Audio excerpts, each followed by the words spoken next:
जब किसी तनाज़े के दो या दो से ज्यादा फरीक टेबल पर बैठकर कुछ लो और कुछ दो की पॉलिसी पर अमल करते हुए गुफ्तगू करते हैं और मुज़ाकरात की कामयाबी की सूरत सामने आने वाले नतीजे को अपनी जीत करार देते हैं तो इसे डील, सौदा, मुआहिदा या फिर अरेंजमेंट कहते हैं। फ्रीकैन इसे अपनी अपनी जीत करार देते हैं। डील और ढील में रिलीफ अदालतों से मिलता है मगर रिक्वायर्ड आशीर्वाद से। नाज़रीन, माजी तो यही बताता है। मुल्क की तारीख में जनरल अयूब खान और इस्कंदर मिर्जा के दरमियान इक़्तिदार पर मुश्तरका कब्जे को पहली डील करार दिया जाता है।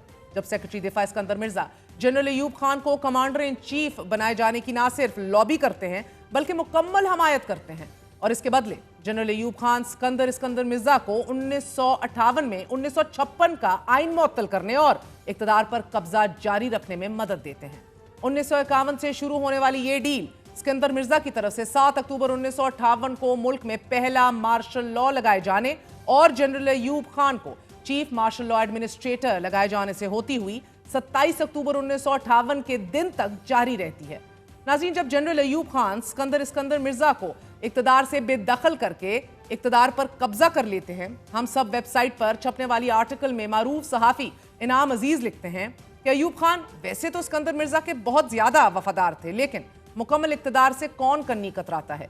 इनाम अजीज के मुताबिक 3 फौजी जर्नलों का एक वफ्द general KM Sheikh, general AK Barki और जनरल मोहम्मद आजम खान ऐवान सदर रवाना किया जाता है। कहा जाता है कि इस वक्त ने इस्कंदर मिर्जा को उनकी बरतरफी के फैसले से आगाह किया और उन्हें हुक्म दिया कि वो इसी वक्त अपने चंद कपड़े उठाएं और मुल्क से निकल जाने को तैयार हो जाएं। जब इस्कंदर मिर्जा ने हुज्जत करने की कोशिश की तो जनरल आजम खान ने अपना पिस्तौल निकाल लिया और कहा कि अगर ज्यादा ताखीर करने की कोशिश की तो ये पिस्तौल खामोश नहीं रहेगा। माजूल हुक्मरान इस्कंदर मिर्जा और उनकी अहलिया नाहीद मिर्जा को एक छोटे तैयारे में पहले क्वेटा और फिर वहां से एक और तैयारे में पहले ईरान और फिर बरतानिया भिजवा दिया जाता है। डील और ढील की ये कहानी दूसरी बार 1971 में उस वक्त दोहराई जाती है जब जनरल याया खान और जुल्फिकार अली भुट्टो के दरमियान मुल्क दो लख्त होने के बाद डील होती है। जनरल याया खान इक़्तिदार से अलग हो जाते हैं और जुल्फिकार अली भुट्टो ऑल पावरफुल हुक्मरान बन जाते हैं। कहा जाता है कि इस डील में एक बुनियादी नुक्ता यह था कि भुट्टो जनरल याया खान और उनके साथी जर्नलों के खिलाफ कोई बराह रास्त कार्रवाई नहीं करेंगे और फिर ऐसा ही हुआ। जुल्फिकार अली भुट्टो ने मुल्क दो लख्त होने की वजूहात जानने के लिए हुमूद रहमान कमीशन तो बना ली, इसकी रिपोर्ट भी आई, लेकिन वो रिपोर्ट जुल्फिकार अली भुट्टो ने अपने सामने पेश होते साथ ही सील कर दी क्योंकि डील के ज़ामिन जुल्फिकार अली भुट्टो के करीबी समझे जाने वाले वो जर्नैल थे कि जिन्हें जनरल याया खान के इक़्तिदार से हटाए जाने के बाद अहम ओहदे दिए गए। ये डील का हिस्सा ही था कि जनरल याया खान को सिर्फ उनके अपने घर में नजरबंद कर दिया गया जबकि उनके साथी जर्नैलों में से किसी को कोई करार वाक़ई सजा भी नहीं दी गई। जुल्फिकार अली भुट्टो 5 जुलाई 1977 तक मुल्क पर हाकिम रहे। उनके इक़्तिदार और बादज़ा जिंदगी का खात्मा जनरल ज़िया उल हक ने किया। तीसरी डील की बाज़गश्त फिर जनरल ज़िया उल हक की वफात के बाद उस वक्त सुनाई दी कि जब 2 दिसंबर 1988 को होने वाले इलेक्शन तो बेनज़ीर भुट्टो जीत गई लेकिन उनकी हुकूमत उस वक्त तक कायम ना हो सकी कि जब तक बकौल सहाफ़ी हामिद मीर उन्होंने एस्टैब्लिशमेंट से ये डील नहीं कर ली कि वज़ीर ख़ारजा साहबजादा याकूब अली खान और वज़ीर ख़जाना VA जाफरी होंगे। डील में यह भी शामिल था कि जनरल ज़िया उल हक के ख़ानदान को कुछ नहीं कहा जाएगा। हामिद मीर के मुताबिक ये दोनों साहिबान उस वक्त के सदर गुलाम इसाक़ खान और एस्टैब्लिशमेंट के नामजद करदा थे।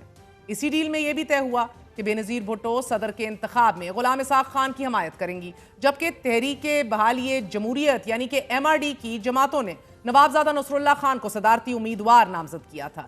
1990 में बेनज़ीर भुट्टो हुकूमत का खात्मा गुलाम इसाक़ खान ने कर दिया, हालांकि वो एक डील के नतीजे में ही सदर बने थे। फिर 1993 में बेनज़ीर भुट्टो और सदर गुलाम इसाक़ खान के दरमियान ये डील हुई कि अगर वो नवाज शरीफ की हुकूमत का खात्मा करते हैं तो पीपल्स पार्टी उन्हें सदर बनाएगी।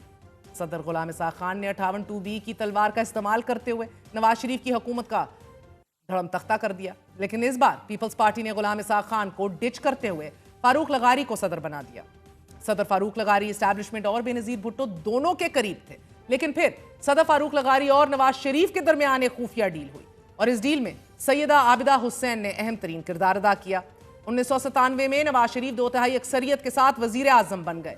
नवाज शरीफ इस कदर ताकतवर थे कि उन्होंने सुप्रीम कोर्ट के chief justice Sajjad Ali Shah, army chief general Jahangir Karamat और सदर फारूक लगारी को हटा दिया, लेकिन फिर किस्मत की देवी सीनियरिटी लिस्ट में तीसरे नंबर पर मौजूद लेफ्टिनेंट जनरल परवेज मुशर्रफ पर मेहरबान हुई और उनको आर्मी चीफ लगा दिया गया। नवाज शरीफ का ख्याल था कि परवेज मुशर्रफ मार्शल लॉ नहीं लगाएंगे बल्कि एक अच्छे आर्मी चीफ होंगे, मगर फिर ऑल पावरफुल नवाज शरीफ की 2 तिहाई हुकूमत का खात्मा इस अंदाज में किया जाता है कि नवाज शरीफ को अटक किले में बंद करके मुस्लिम लीग नवाज का नामो निशान मिटा दिया जाता है। चूंकि जनरल जियाउल हक की जानिब से जुल्फिकार अली भुट्टो को फांसी लगा दी गई थी, बैरूनी प्रेशर में हर गुजरते दिन के साथ इजाफा होता जाता है। जनरल परवेज मुशर्रफ दौर में वजीर आजम रहने वाले शौकत अजीज का मानना है कि मार्शल लॉ लगाए जाने के बाद मार्च 2000 में अमरीकी सदर बिल क्लिंटन ने पाकिस्तान का दौरा महज इस वजह से किया था कि वो नवाज शरीफ की जान बचा सकें। बिल क्लिंटन के इस दौरे में नवाज शरीफ और परवेज मुशर्रफ के दरमियान डील की बुनियाद रखी जाती है और इसी दौरे के बाद परवेज मुशर्रफ नवाज शरीफ की जान बख्शी करने पर राजी होते हैं। पहले नवाज शरीफ को सजाए मौत देने की बजाय उम्र कैद की सजा सुनाई जाती है। फिर सऊदी अरब, लेबनान और अमेरिका की मदद से नवाज शरीफ को दिसंबर 2000 में खानदान समेत बाहिफाजत सऊदी अरब जिला वतन कर दिया जाता है। कहा जाता है कि परवेज मुशर्रफ की जानिब से नवाज शरीफ के साथ मुज़ाकरात जनरल परवेज मुशर्रफ के करीबी साथी तारिक अजीज कर रहे थे और उन्होंने ही दोनों के दरमियान डील में अहम किरदार अदा किया। नाज़रीन, नवाज शरीफ की जिला वतनी के बाद जनरल परवेज मुशर्रफ 2008 तक बिला शिरकत गैर इक़्तिदार पर काबिज रहते हैं। इस दौरान परवेज मुशर्रफ को पीपल्स पार्टी की तरफ से ज्यादा मज़ामत का सामना नहीं करना पड़ता क्योंकि बेनज़ीर भुट्टो पहले ही 1997 से जिला वतनी की जिंदगी गुजार रही होती हैं और उनके शौहर आसिफ अली जरदारी भी अमीन फहीम की सरबराही में पीपल्स पार्टी और परवेज मुशर्रफ के दरमियान मुज़ाकरात के नतीजे में 2004 में जेल से रिहा हो चुके होते हैं। 23 नवंबर 2004 को बीबीसी ने बेनज़ीर भुट्टो को एक इंटरव्यू का हवाला देते हुए कहा कि बेनज़ीर भुट्टो के बकौल आसिफ अली जरदारी की रिहाई से मुशर्रफ मुखालिफ तहरीक पर कोई असर नहीं पड़ेगा, लेकिन अगर हुकूमत कोई मुज़ाकरात करना चाह रही है तो इसमें कोई हर्ज भी नहीं। हुकूमती नुमाइंदे उनके रुफ़काकार से मुसलसल राब्ते में हैं और मुज़ाकरात भी हुए हैं जो अभी तक बेनतीजा हैं। आसिफ अली जरदारी की रिहाई के बाद यह पहला मौका था जब बेनज़ीर भुट्टो ने जनरल परवेज मुशर्रफ के मुज़ाकरात का इंकशाफ किया। ये वो वक्त था कि जब मुस्लिम लीग नवाज और पीपल्स पार्टी के दरमियान इब्तदाई राब्ते इस्तवार हो चुके थे जो आगे चलकर मिसाक जमहूरियत की सूरत सामने आए। 2006 में मुस्लिम लीग नवाज और पीपल्स पार्टी के दरमियान मिसाक जमहूरियत होता है, मगर एक जानिब पीपल्स पार्टी मुस्लिम लीग नवाज से मुज़ाकरात कर रही होती है तो दूसरी जानिब परवेज मुशर्रफ के साथ NRO की डील भी जारी होती है। 2007 में परवेज मुशर्रफ और बेनज़ीर के दरमियान डील हो जाती है और डील में सदर परवेज मुशर्रफ के वर्दी उतारने के एवज तमाम केसेस का खात्मा शामिल होता है। इस डील में वतन वापसी शामिल नहीं होती, लेकिन इसके बावजूद बेनज़ीर भुट्टो वापस आती हैं और जब वो वापस आती हैं तो नवाज शरीफ को वतन वापसी का जवाज मिल जाता है और वो भी पाकिस्तान वापस आ जाते हैं और बेनज़ीर भुट्टो शहीद कर दी जाती हैं। 2007 में परवेज मुशर्रफ के खिलाफ वकला तहरीक का आगाज होता है। हालात कशीदा होते हैं और यहां एक बार फिर डील की बाज़गश्त सुनाई देती है जब जनरल परवेज मुशर्रफ फौजी वर्दी उतारने पर राजी होते हैं। जनरल इशफाक परवेज कियानी को चीफ आर्मी स्टाफ तैनात कर दिया जाता है। जनरल परवेज मुशर्रफ 2008 इंतखाबात के बाद इक़्तिदार से इस शर्त पर अलहदा हो जाते हैं कि उनके खिलाफ किसी किस्म का कोई केस नहीं बनाया जाएगा और होता भी ऐसा ही है। वो पुरसकून जिंदगी गुजारते रहते हैं।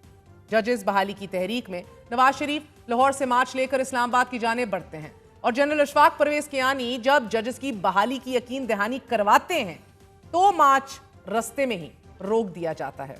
कुछ लोगों का ख्याल है कि जजेस बहाली भी एक डील के तहत हुई कि जिसके बदले जनरल परवेज कियानी को मुद्दत मुलाजमत में तोसी और पीपल्स पार्टी को 5 साल इक़्तिदार मिलता है।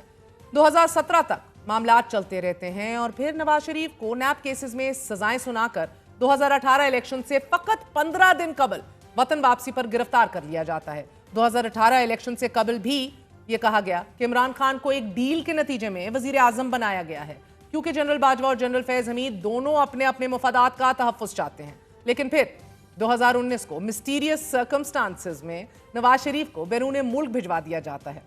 कुछ लोग मियां मोहम्मद नवाज शरीफ की लंदन रवानगी को भी डील का नाम देते हैं क्योंकि मियां नवाज शरीफ की रवानगी के फौरी बाद जनरल कमर जावेद बाजवा को मुद्दत मुलाजमत में तोसी दे दी जाती है और वो 2022 तक 3 साल के लिए आर्मी चीफ बन जाते हैं। इसी तरह जब 2024 के हालिया इलेक्शन से कबल नवाज शरीफ वतन वापस आ रहे थे तब भी डील की बाज़गश्त सुनाई दी गई।